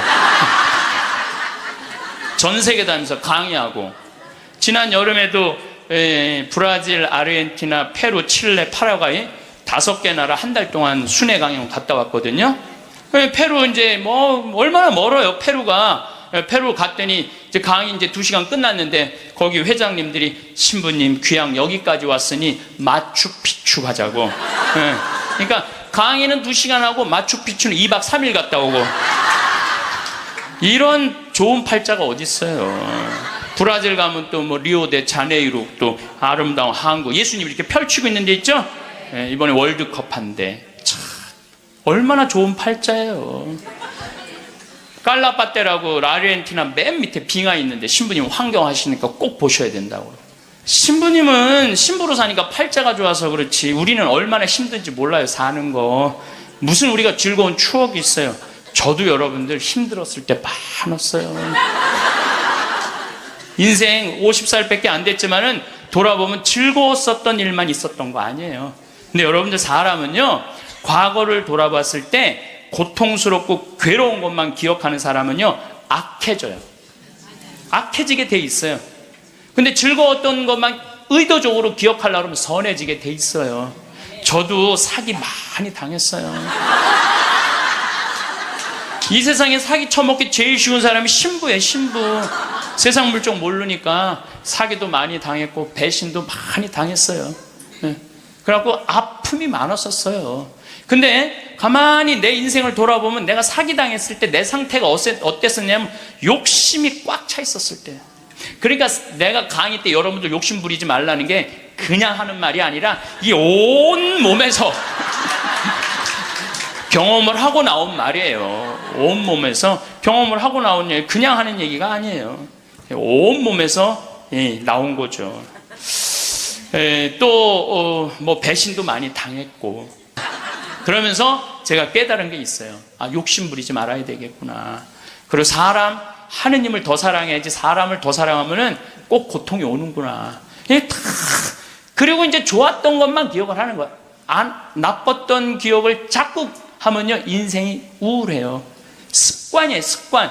여러분들 그 불행한 사람들, 며칠 전에 그 신문에 아주 재미난 게 나왔어. 불행한 사람 10가지 특징이 나왔어. 자신과 남의 단점만 본다. 불행한 사람들은요, 자신과 남의 단점만 본대요. 그 다음에 2번째, 변화시킬 수 없는 것에 대한 걱정을 한다. 그러니까 과거를 집착하는 거야. 과거에 내가 왜 그랬을까? 안 바뀌어요, 과거는. 그 다음에 쉽게 포기한다. 뭘 하다가 그냥 금방 포기하는 사람, 이 사람 불행해진다는 거죠. 운동을 하지 않는다. 운동하는 사람이 행복해요. 그래서 여러분들 꼭 운동하셔야 돼요. 그 다음에 성취 불가능한 목표를 세운다. 성취 불가능한 목표를 세운다. 건강에 좋지 않은 음식만 골라 먹는다. 그러니까 우리가 행복하려면 건강에 좋은 음식을 먹어야 돼. 우리 청국장 가루 같은 거, 이런 거. 얼마나 좋아요, 이 청국장 가루 같은 거. 나도 오늘 아침에 좀 일찍 나오는 바람에 청국장 가루를, 저는 그냥 제가 일어나자마자 제가 타 먹어요, 맹물에. 그걸 먹으면요, 기분이 참 좋아요. 그리고 이제 요즘은 이제 시래기, 무청 있죠? 우리 생태마을에 그냥 온 생태마을에 무청이 널려 있어요, 지금. 그걸 보고 있으면 기분이 좋아요. 그 시래기 탁 삶아갖고 무쳐갖고 밥을 비벼 먹으면, 우리 생 청국장에다 밥을 비벼 먹으면 너무 맛있어. 잠을 충분히 자지 않는다. 불행한 사람들. 인터넷에 갇혀 산다. 남에 대해 험담, 부정적인 말만 한다. 불행한 사람들은 이런 다 기미가 있어요. 그 다음에 마지막에 용서하기를 거부한다. 난 절대 용서할 수 없어. 이 사람들이 다 불행하다는 거예요. 그래서 여러분들 이렇게 인생을 돌아보면서 억울하고 분한 것만 새기지 마라. 특별히 우리 할머니들, 내가 대동아 전쟁에 시집으로 와서 6.25 전쟁 때 1.4.5태 때 고생한 얘기, 그거요 청승이에요. 청승. 행복했던 기억만 하시면 좋아요. 그 다음에 죽을 때 뭐 갖고 가냐면 선행 갖고 가는 거. 선행. 죽을 때 선행 갖고 가는 거. 여러분들 죽을 때 땅 갖고 가는 거 아니라니까요. 집 갖고 가는 게 아니라니까요. 재물 갖고 가는 게 아니에요. 이거는 갖고 갈 수 없는 거야. 갖고 갈 수 없는 거야. 오늘도 전심 먹으면서 잠깐 대화를 했는데, 사람들을 보면요 1000개를 가지고 있으면서 1개밖에 못 누리고 사는 사람이 있어요. 근데 100개를 가지고 99개를 누리고 사는 사람이 있어요. 그럼 여러분들 1000개 가진 사람은 이게 뭐 1000개 가지나 많아요. 이 사람이 죽을 때 그랬는데, 돈이 너무 많은 사람은 그걸 못 쓰고 죽어서 못 죽는데요. 돈이 너무 많은 사람들은. 그러니까 쓸 수 있을 때 열심히 쓰라는 거예요. 두 번째로는 선행이야. 마태복음 25장에 예수님이 이런 얘기를 합니다. 오른쪽에는 양, 왼쪽에는 염소를 갈라놓고 이런 얘기를 해요. 내 오른쪽에 있는 사람들한테 내 아버지의 복을 받은 이들아, 와서 세상 창조 때부터 너희를 위하여 준비한 나라를 차지하여라. 너희는 내가 굶주렸을 때 먹을 것을 주었고, 내가 목말랐을 때 마실 것을 주었으며, 감옥에 갇혔을 때 찾아주었다. 그럼 의인들이 이렇게 말할 것이다. 주님, 저희가 언제 주님께서 굶주리신 것을 보고 먹을 것을 드렸고, 목마르신 것을 보고 마실 것을 드렸습니까? 언제 주님께서 나그네 되신 것을 보고 따뜻히 맞아 드렸고, 헐 벗으신 것을 보고 입을 것을 드렸습니까? 언제 주님께서 병드시거나 감옥에 계신 것을 보고 찾아가 배웠습니까? 그럼 임금이 대답할 것이다. 내가 진실로 너희에게 말한다. 너희가 내 형제들인 이 가장 작은 사람. 여러분들, 그래서 저는 이 단어를 참 요즘 많이 묵상을 해요. 내가 만나는 사람들 중에 작은 이들 가운데 한 사람에게 해준 것이 곧 나에게 해준 것이다. 얼마 전에 우리 아파트 경비병이 분신 자살해서 세상을 떠났잖아요. 가장 작은 이한테 해준 게 누구한테 해준 거야? 예수님. 이 지금 대한민국 사람들이 이 말씀을 새겨야 돼요. 돈 좀 벌었다고 작은 이들을 무시하는 이런 사회, 이 왼편 염소 쪽으로 가는 거예요. 여러분들 오른편 양쪽으로 가려면 어떻게 해야 돼? 작은 이들 중에 목마르고 헐벗고 배고프고 감옥에 갇히고 나그네 된 사람한테 따뜻하게 대해야 되는 거예요. 록펠러라고 있어요. 미국 부자. 이 사람 죽었는데 얼마나 부자냐면 1850년도에 태어난 사람인데 55살에 전 세계의 90%를 줘요. 세계에서 최고로 부자였어요. 55살에 이 사람이 불치병을 딱 판정을 받아요. 1년밖에 못 산다고. 1년밖에 못 사니 전 세계 최고의 부자인데 55세 1년밖에 못 사니 얼마나 기가 막혀요. 병원에서 탁 나오는데 이렇게 보니까 병원 정가운데 뭐라고 써 있느냐면은 받는 자보다 주는 자가 행복하다. 그거를 봐요. 그거를 보고 막 가슴에 전율을 느껴요. 어떤 전율을 느끼냐면 자기는 돈이 그렇게 많은데도 준 적이 없는 거야. 막 회사 병합하고 뺏고 막 이랬거든요. 아주 냉혈한이었어요. 완전히. 그래갖고 가만히 나는 그 많은 돈 중에 준 적이 없네. 준 적이 없네. 여러분들 마음, 가끔 이렇게 말하는 분들이 있어. 누가 나 좀 돈 좀 안 주나? 이 사람 불행한 거예요. 이 사람 무조건 불행한 거예요. 내가 누구 돈 좀 줘야지 이 사람이 행복한 거예요. 항상 얻어먹을 자세가 돼 있는 사람은 불행한 거예요. 주려고 그래야 돼. 주려고. 그래서 저는 본당 신부하면서도 교우들하고 밥을 먹어도 정말 내가 냈지 교우들이 돈 못 내게 했어요. 왜냐하면 가만히 보면 교우들 먹고 살기 바쁜데 자식도 공부시키고 월세 세금 내기 바빠 죽겠는데 신부한테까지 돈을 뺏기면서 밥을 사주는 게 이게. 그래서 나는 내가 다 정말 많이 냈어요. 그 처음에 신부님한테 밥 얻어 먹은 적이 평생에 처음이라는 교우들을 참 많이 봤어요. 신부님 무슨 돈이? 나 돈 많아. 나는 강사료도 많고 인세가 또 많이 들어오잖아요. 나는 인세도 많이 들어오고 그래서 난 많으니까 걱정하지 마라. 그래갖고 난 다 사줬어요. 그래도 난 내 주머니에 한 번도 돈이 떨어져 본 적이 없어요.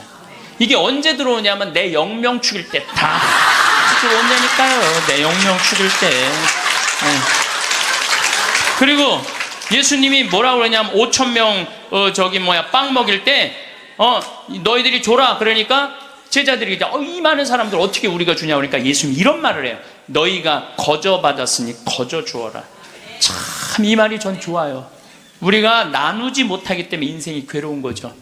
그래갖고 록펠러가 나는 이렇게 많이 줄 수 있는데 내가 하나도 못 주고 죽는구나. 근데 마침 그 병원에서 호텔 로비에서 딸아이 입원비가 없어갖고 막 병원 사람들한테 제발 내 딸 좀 입원 시켜달라고 막 울며 불며 매달리는 엄마를 봐요. 록펠러가 그걸 보고 비서를 시켜서 병원비를 대주라고. 병원비를 대줬는데 그 소녀가 기적같이 나요. 록펠러가 너무너무 행복한 거야. 야, 나도 이렇게 나누니까 이렇게 좋으네?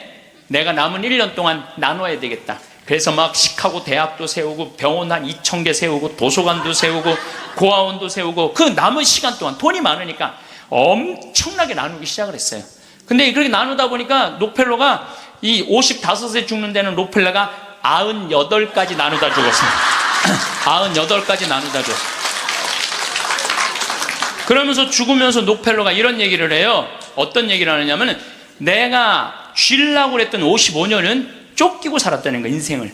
사람이 가지려고 그럴 때는 인생을 쫓기게 돼 있어요. 근데 내가 나누기 시작하면서부터는 내 삶은 기쁨으로 가득 찼다고 그래요. 기쁨으로 가득. 그래서 여러분들 신부님 저는 주머니에 돈 한 푼도 돈이 부처님이 그랬잖아요. 나눠라 그러니까 저는 부처님 아무것도 가진 게 없습니다. 부처님이 뭐라고 그래요? 왜 네가 가진 게 없냐? 네가 사람들하고 대화할 때 따뜻하게 웃어주는 것도 나누는 거다. 누가 사람이 얘기를 할 때 네가 자세를 낮추고 경청하는 것도 그것도 나누는 거다. 공손한 것도 나누는 거다. 여러분들 꼭 돈으로 나눠야 돼? 아니에요. 마음으로도 얼마든지 우리가 나눌 수가 있는 거예요. 저는 지난 월요일 날 너무너무 놀란 사건이 있었어요. 이게 참 신기해요. 성남에 사는 할머니도 나이가 85, 할아버지는 90인데 나한테 40억을 들고 왔어요.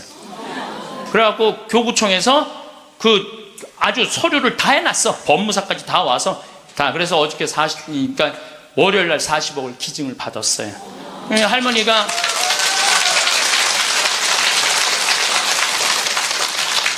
그러니까 되는 놈은 되는 거야.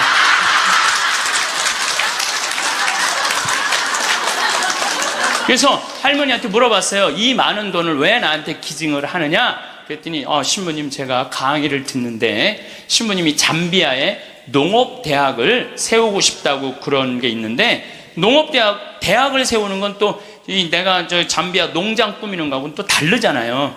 근데 저 신부님이 지금 저렇게 열정적으로 일을 하는데 나는 이제 떠날 날이 얼마 남지 않았는데 근데 그래서 이제 신부님한테 기증을 하기로 했다고. 근데 할아버지가 더 멋있는 거야. 무엇이냐? 나한테 기증서 마지막 서류 등기 다 해갖고 왔어. 그래갖고 근데 지문이 안 나오는 거야. 나이가 많으시니까. 난 또 월요일에 처음 알았어요. 여러분들 좀 기증하려면 조금 젊었을 때 지문 나올 때 하세요. 지문 나올 때. 지문이 안 나오는데 한 10번을 하는데 10번 다 기쁘게 하시더라고요. 근데 할아버지가 이런 말씀을 하세요. 이제야 좀 마음이 홀가분하다고. 그러면서 할아버지가 이런 말씀을 하세요. 그 아프리카에 그 굶는 사람들을 보면 너무 가슴이 아픈데 그냥 빵을 주는 건 큰 의미가 없다는 거예요. 그 빵을 만들 수 있는 사람을 키워내는 일이 더 중요하다는 거예요. 그래서 이제 그걸 이제 받아서 이제 제가 이제 또 숙제가 하나 생겼죠. 근데 신부님 왜 그렇게 좋아하세요? 신부님 주머니에 한 푼도 안 들어가는데 왜냐하면은 우리 천주교가 그런 건 참 좋아요. 누가 기증을 받아도 내 이름으로 받을 수가 없어. 신부 이름으로. 그러니까 교구청 법인으로 받는 거야. 그러니까 내가 어떻게 해먹으려고 그래도 해먹을 수가 없어.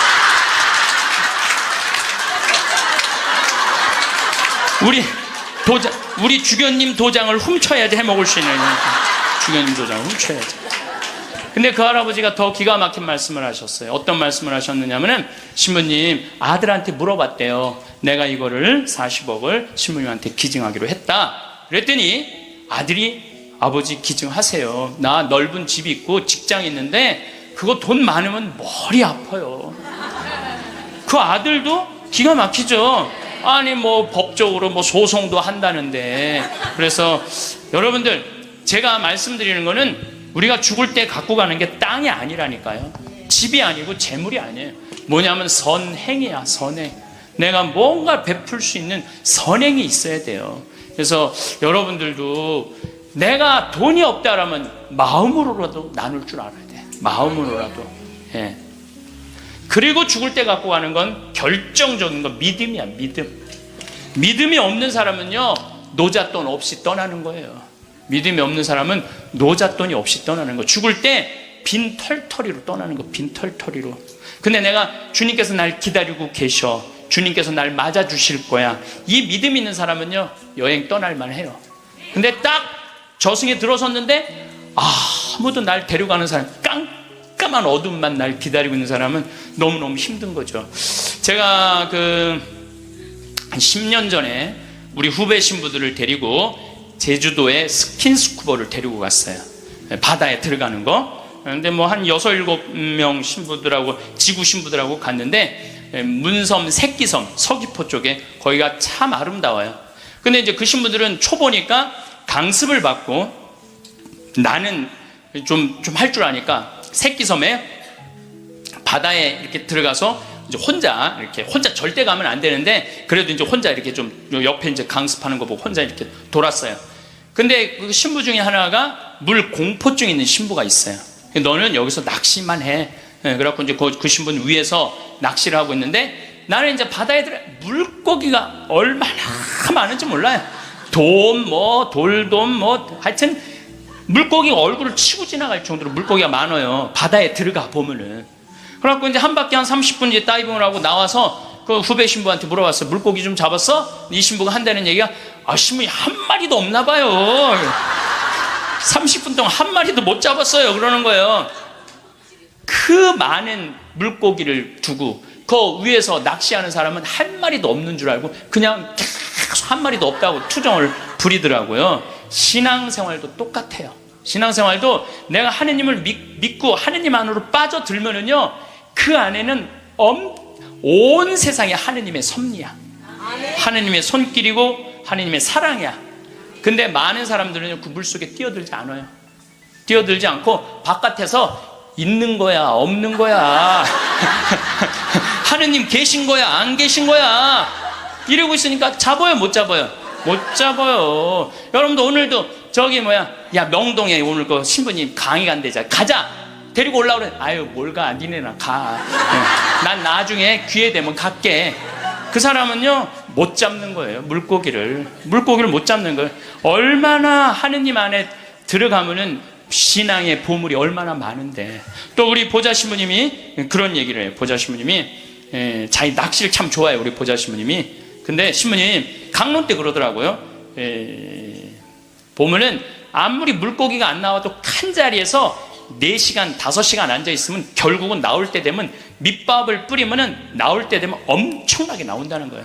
우리 보자 신부님이 우리 조카 며느리 아이가 아기를 가져갖고 잉어를 좀 해달라는 거예요. 가면 막 이렇게 잡아오는 거예요. 어떻게 이렇게 재주가 좋으냐 그러니까 신부님이 한 자리에 계속 있으면 잡는다는 거예요. 한 자리에 계속 있으면은. 근데 자기가 낚시터에 가보면 한 마리도 못 잡아가는 사람이 있대. 어떤 사람이냐면 1시간씩 옮기는 사람.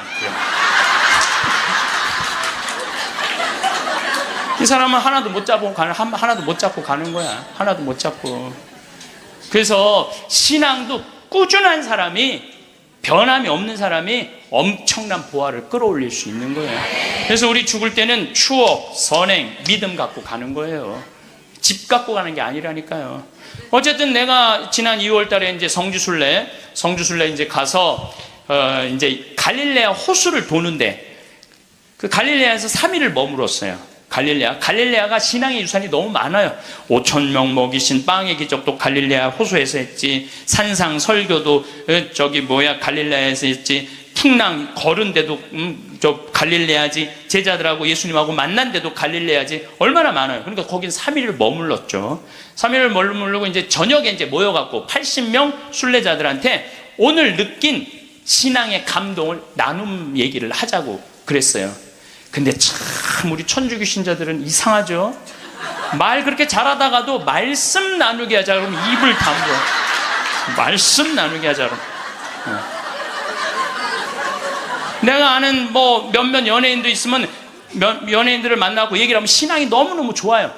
그런데 방송에만 나가면 절대 말 안 해, 신앙에 대해서. 신기해. 개신교 성도들은 간증하라고 그러면 그냥 뛰어나갖고 서로 하려고 그러네. 우리는 그냥 잘 놀다가도 자, 지금부터 말씀 나누기 전에 내가 묵상을 했어. 왜 우리 천주교 교우들이 이렇게 입이 무거운가? 내가 묵상을 했어. 답을 찾아냈어요. 요셉 성인 닮아서 입이 무거운 거. 요셉 성인 닮아서.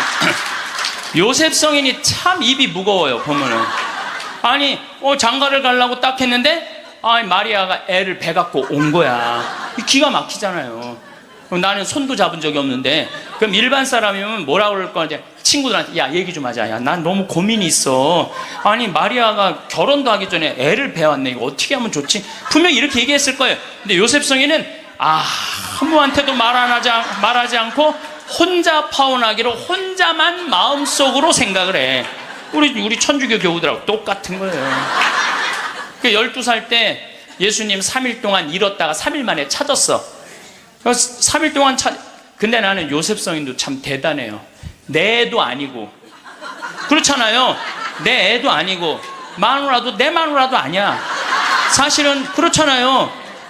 그런데 그 아이하고 그 엄마를 12년 동안 책임졌다는 건요, 보통 사람 아니면 못해요. 참 우직한 분이죠. 근데 3일 만에 잃어버렸는지 얼마나 애가 타게 찾았겠어요. 찾고 난 다음에 성모님이, 얘야, 네 아버지와 내가 너를 얼마나 찾았는지 모른다. 나는 이 말도 참 묵상을 많이 하는 말 중에 하나예요. 성모님도 시집을 막상 오긴 왔는데 뱃속에 아기가 이씨 들어왔으니 얼마나 미안해요. 그러니까 항상 요셉 성인한테 미안한 마음이 있었던 것 같아. 그래서 여러분들 3일 만에 잃었던 애를 찾았어. 그럼 여러분들 뭐라 할까? 이놈의 새끼 내가 너 얼마나 찾았는지 알아? 분명히 이랬을 거야. 근데 성모님은 자기를 먼저 내세우지 않았어요. 자기 아이임에도 불구하고 얘야, 네 아버지와 내 남편을 인정해 준 거죠. 남편을 존중해 준 거죠. 네 아버지와 내가 너를 얼마나 찾았는지 모른다. 그런데도 요셉 성인은 아무 말도 안 해. 한마디도 안 해. 찾았으면 됐지 뭐 이거죠. 한마디도 안 해요. 내가 이번에 성주순례 가서도 너무 많은 걸 느꼈는데, 그 대학생이 엄마 아빠를 따라온 거야. 인천공항이 딱 나를 바라보는 눈빛이 흰 눈동자 95% 까만 눈동자. 너 때문에 내가 여기 따라왔다. 근데 이 친구가 성주순례를 하루를 걷더니 이틀을 걷더니 눈빛이 바뀌는 거예요. 그러면서 마지막엔 이 친구가 이런 말을 하더라고요. 신부님, 저는 가슴이 지금 터질 것 같이 행복하다는 거예요. 살아계신 예수님을 만나서 가슴이 터질 것 같이 행복하다는 거예요. 그리고 그 친구는 엄마 아빠가 길을 잃고 공부 굉장히 잘하는 아이였어요. 근데 지금 의대 공부를 한대요. 내가 아프리카에 좀 가서 봉사 좀 하자 그랬더니, 그러니까 길을 찾은 거지. 그러니까 여러분들 제발, 성공한 사람들을 보면 크게 두 부류로 나뉘는 걸 알 수 있습니다. 하나는 자신이 성공했다고 여기저기 떠벌리고 다니는 사람들, 그리고 또 하나는 조용히 아무 말 없이 자기 삶을 사는 사람들입니다. 우리는 흔히 성공을 하면 자연스럽게 자랑하고 싶어질 거라고 생각하죠. 좋은 차를 사고 비싼 시계를 차고 SNS에 멋진 사진을 올리고 싶을 겁니다. 왜냐하면 그렇게 하면 남들이 나를 더 인정해 줄 거라고 믿으니까요. 하지만 현실은 그렇지 않습니다. 오히려 진짜 성공한 사람들은 그렇게 행동하지 않습니다. 왜냐하면 보여줄 필요가 없기 때문입니다. 돈이 많다고 높은 자리에 있다고 유명하다고 해서 굳이 그걸 드러낼 필요는 없습니다. 그걸 아는 사람들은 이미 알고 있고 모르는 사람들은 알 필요가 없죠. 그런데도 굳이나 성공했다고 떠드는 사람들이 있습니다. 그런 사람들은 왜 그럴까요? 간단합니다. 그 사람들은 사실 그렇게까지 성공한 게 아니기 때문입니다. 우리는 종종 SNS에서 성공한 사람들을 봅니다. 해외여행을 가고 고급 레스토랑에서 밥을 먹고 멋진 차를 타고 다니는 모습? 그런데 가만히 보면 그런 걸 보여주는 사람들은 언제나 뭔가를 팔고 있습니다. 강의를 팔든 자기 브랜드를 홍보하든 아니면 단순히 자기 자존감을 유지하려고 하든 간에 결국 목적이 있는 거죠. 진짜 부자들은 그렇게 하지 않습니다. 오히려 조용히 아무도 모르게 자기 일을 합니다. 왜냐하면 자랑해서 얻을 게 없기 때문입니다. 오히려 괜히 잘난 척했다가 사람들에게 이용당하거나 시기와 질투를 받거나 쓸데없는 오해를 사는 게 더 피곤합니다. 이건 단순한 돈 이야기가 아닙니다. 사회적인 성공을 이룬 사람들도 마찬가지입니다. 진짜 실력 있는 사람들은 자기 실력을 굳이 떠벌리지 않습니다. 왜냐하면 그럴 필요가 없으니까요. 자기 분야에서 최고라면 사람들이 먼저 알아서 찾아옵니다. 반대로 실력이 부족한 사람일수록 자기를 포장하려고 애씁니다. 우리가 흔히 듣는 말이 있죠. 빈수레가 요란하다. 이 말이 괜히 있는 게 아닙니다. 정말 내실이 있는 사람들은 굳이 시끄럽게 굴지 않습니다.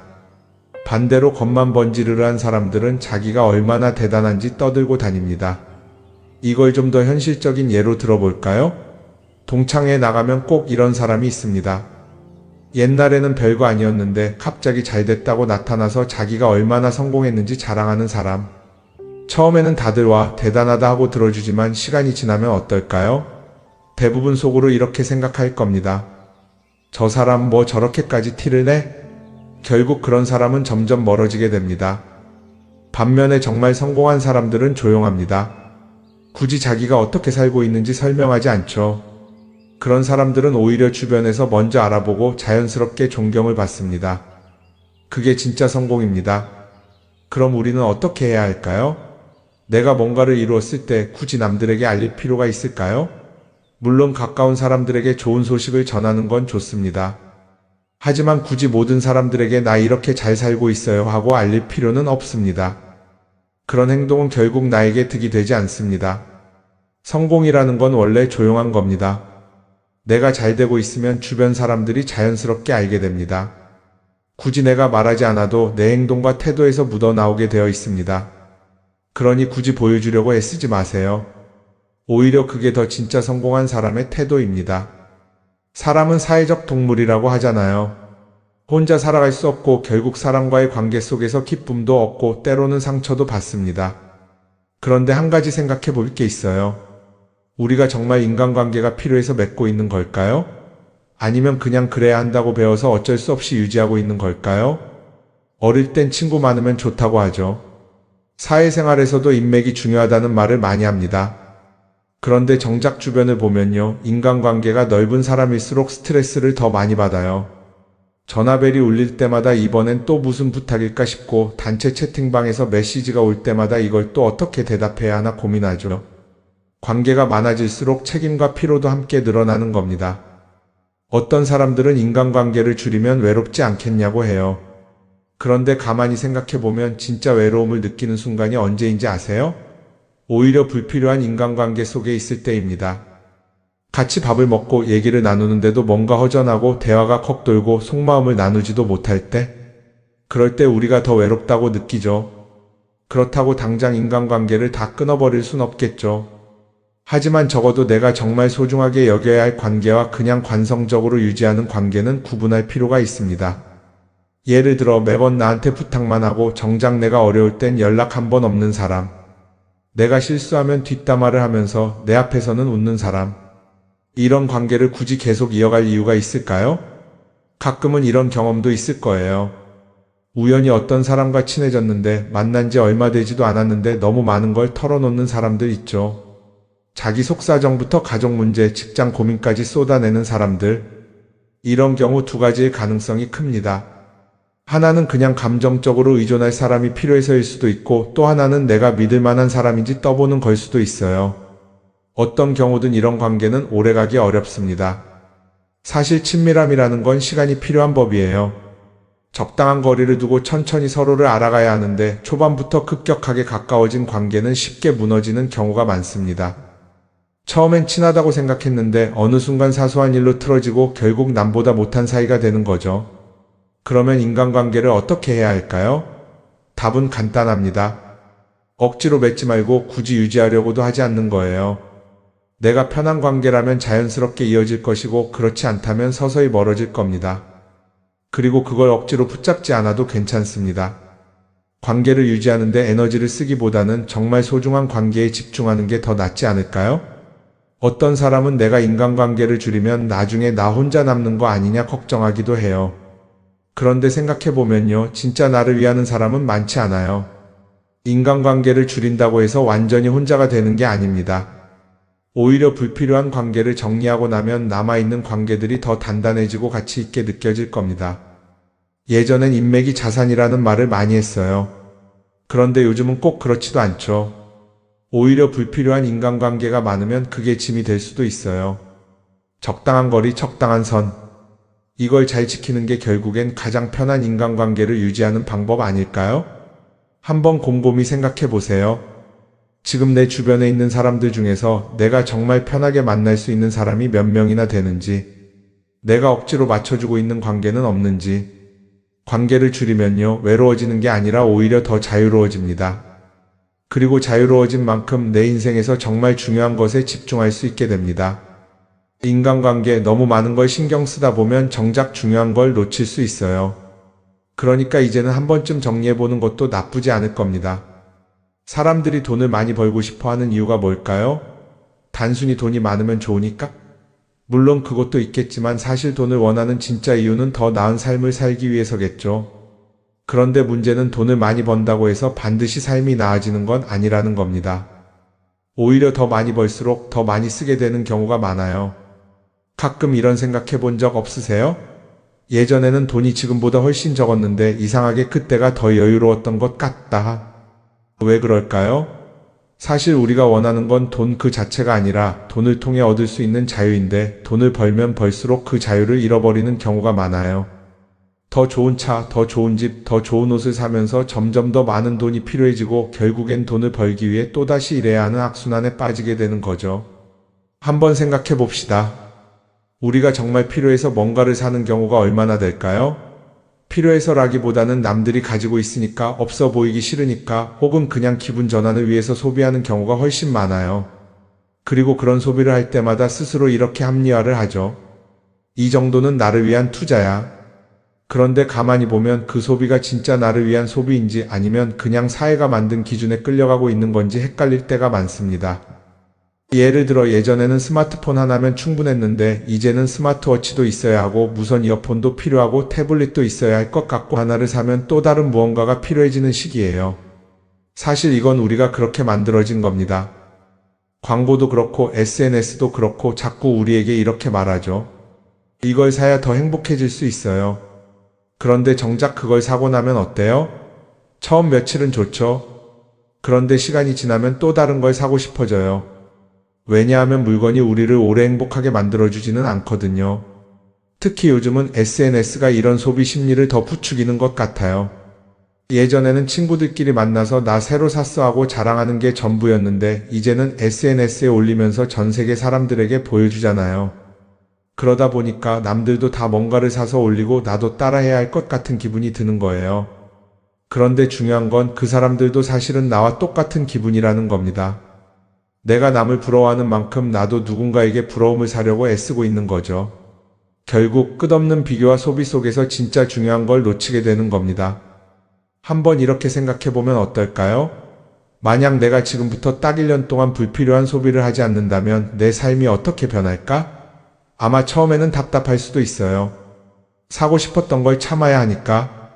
그런데 그걸 몇 번 참고 나면 어느 순간 깨닫게 될 겁니다. 내가 굳이 이걸 안 사도 괜찮네? 그렇게 불필요한 소비가 줄어들면 자연스럽게 돈이 쌓이겠죠. 그런데 돈이 쌓이는 것보다 더 중요한 게 있어요. 바로 마음의 여유가 생긴다는 겁니다.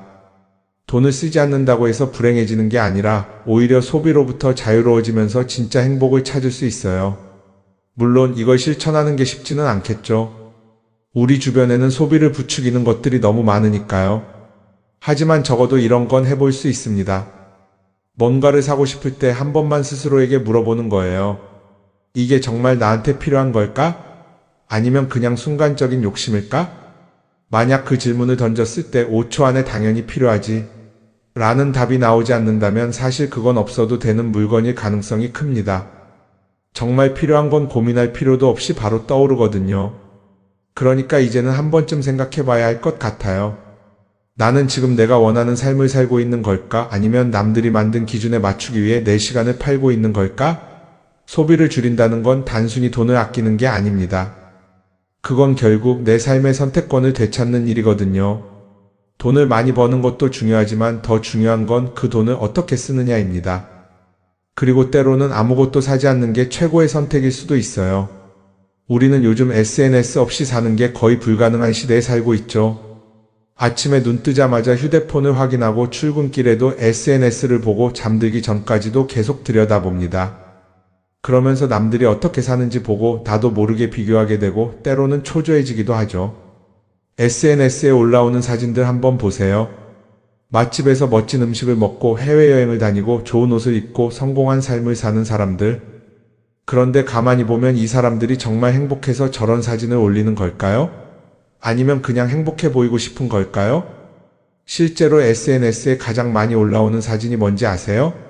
남들이 부러워할 만한 순간들입니다. 집에서 편하게 쉬고 있는 모습이나 출근길에 지친 얼굴, 어제 먹다 남은 배달 음식 사진 같은 건 잘 안 올리죠. 대신 멋진 레스토랑, 명품 가방, 고급 호텔 같은 것들이 올라옵니다. 왜 그럴까요? 결국 SNS는 보여주기 위한 공간이기 때문입니다. 여기서 중요한 게 있어요. 우리가 SNS에서 보는 건 그 사람의 삶 전체가 아니라 편집된 일부 장면이라는 겁니다. SNS는 마치 한 편의 다큐멘터리나 영화처럼 잘 꾸며진 장면들만 보여줍니다. 그런데도 우리는 그걸 보면서 아, 저 사람은 나보다 더 행복하구나 하고 착각하죠. 예를 들어 SNS에서 한 친구가 해외여행을 가서 아름다운 풍경을 찍어 올렸다고 해볼게요. 우리는 그걸 보면서 부럽다, 나도 저렇게 살고 싶다라고 생각하겠죠. 그런데 정작 그 친구는 사진을 찍고 나서도 일 때문에 스트레스를 받고 있을 수도 있고 여행 비용을 감당하느라 카드가 걱정을 하고 있을 수도 있습니다. 그 부분은 우리는 알 수가 없죠. 그런데 문제는 이렇게 남들과 비교하는 습관이 쌓이면 결국 내 삶이 초라하게 느껴진다는 겁니다. 원래는 그냥 조용히 살아도 괜찮았는데 SNS를 보고 나면 나만 뒤처지는 것 같고 뭔가를 더 해야 할 것 같고 괜히 불안해지죠. SNS는 기본적으로 사람들의 비교 심리를 자극합니다. 남들이 가진 걸 나도 갖고 싶게 만들고 남들이 하는 걸 나도 해야 할 것 같은 기분이 들게 만들죠. 그러다 보니 필요하지도 않은 걸 사게 되고 무리해서라도 화려한 곳에 가게 되고 남들에게 보여주기 위해 사는 삶을 살게 됩니다. 그럼 어떻게 해야 할까요? 사실 정답은 간단합니다. SNS에서 보이는 것들을 곧이곧대로 믿지 않는 것입니다. 그리고 더 중요한 건 남과 비교하는 걸 멈추는 것이에요. 어떤 사람이 비싼 차를 타고 다닌다고 해서 그 사람이 꼭 행복한 건 아닙니다. 좋은 차를 타고 다니지만 밤마다 사업 걱정에 잠 못 이루는 사람도 많아요. 반대로 대중교통을 이용하지만 마음 편하게 사는 사람도 있죠. 결국 행복은 보이는 것이 아니라 느끼는 것입니다.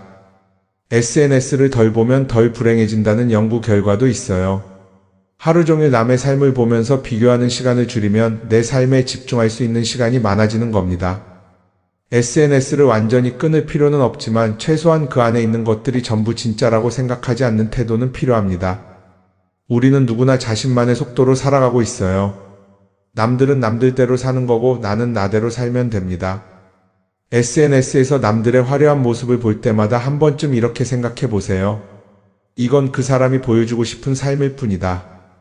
그러면 조금은 편해질 겁니다. 사람들은 다들 자기 인생을 살아간다고 생각하죠. 그런데 가만 보면 정말 자기 인생을 사는 사람이 얼마나 될까요? 많은 사람들이 사실은 남이 만들어 놓은 기준에 맞춰서 살고 있어요. 좋은 대학, 좋은 직장, 좋은 차, 좋은 집. 다들 이런 걸 목표로 삼지만 정작 내가 원하는 삶이 뭔지 깊이 생각해 본 적이 없는 경우가 많아요. 이건 어릴 때부터 교육받아온 방식과도 관련이 있어요. 우리는 어릴 때부터 이렇게 살아야 한다는 틀 안에서 자라죠.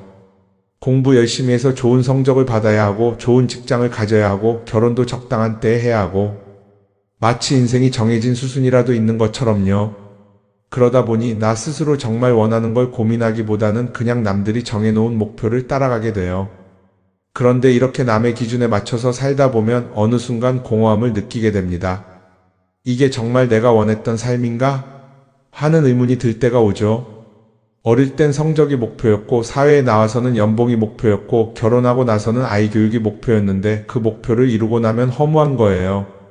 계속 뭔가를 이루긴 했는데 정작 나는 어디에 있는지 모르겠는 거죠. 진짜 중요한 건 내가 원하는 게 뭔지를 아는 것이에요.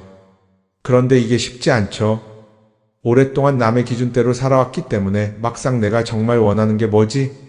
하고 물어보면 선뜻 대답하기 어려운 경우가 많아요. 하지만 이 질문을 하지 않으면 우리는 평생 남이 정한 기준 속에서 살게 됩니다. 그럼 어떻게 해야 할까요? 첫 번째로 필요한 건 내가 왜 이런 생각을 하게 됐는지 스스로 점검하는 거예요.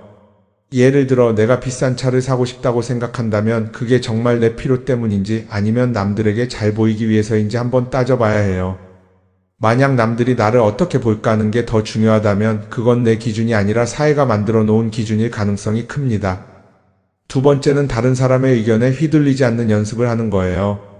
우리는 살아가면서 끊임없이 남들의 평가를 받죠. 그 나이에 그런 걸 시작한다고? 지금 그게 가능하겠어? 이런 말들이 우리를 흔들어 놓습니다. 그런데 그런 말에 신경 쓰다 보면 결국 아무것도 하지 못하게 돼요. 중요한 건 남들이 뭐라고 하든 내가 결정하는 거예요. 물론 남의 조언을 들을 수도 있고 참고할 수도 있죠. 하지만 최종 결정은 항상 내 몫이어야 합니다. 내가 결정하고 내가 책임지는 거. 그렇게 해야 내 삶을 온전히 내 것으로 만들 수 있어요.